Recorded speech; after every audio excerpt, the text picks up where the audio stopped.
Good afternoon guys. Ayan, good afternoon sa lahat, no. Good afternoon Team Angat. Siyempre sa ating mga team Team Angat official, no. At sa Team Agila National Charity. Shout out po. So sa Team Agila International. Team Pasiyaw. Ayan, shout out na rin po sa Team Pasiyaw guys. Siyempre sa mga nagsusuporta sa atin dyan. Ayan, no. Shoutout sa inyong lahat. Sana masuportahan nyo rin yung aking YouTube channel, Marvin Roderos. Tsaka yung aking TikTok, no. Kasi anong oras na tayo nakaligo guys kanina. May lumapit kasi kanina sa akin na babae. Taga Cavite daw siya guys. Pumunta lang daw siya dito para bibili ng dugo daw ng anak niya yon, bibilin. Nagkataon na nawalan siya ng budget. No?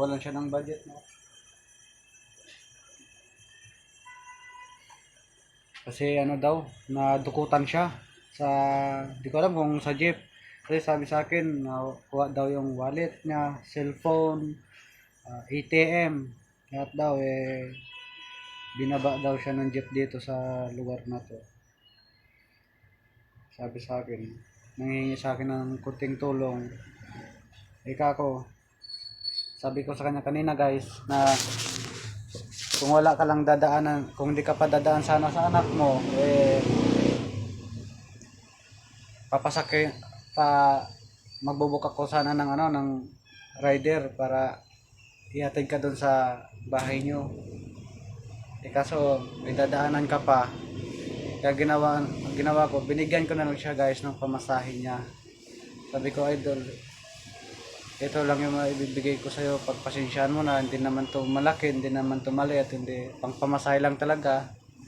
Ayun, naawa naman ako sa kanya guys kasi wala pa siyang kain, no.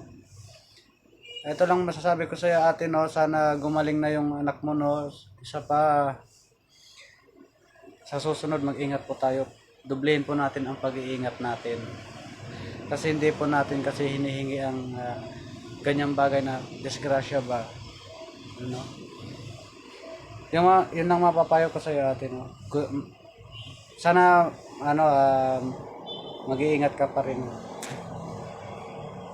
Sa susunod na kung saan kayo magpunta, mag-iingat po kayo para kailangan safe kayo palagi, yung gamit nyo safe lagi para di kayo madukutan sa jeep ba. Anang guys, maraming salamat, no. Shoutout sa aking Team Angat. Guys, pa-support na rin po sa aking YouTube channel, Marvin Roderos po. Ayun guys, no.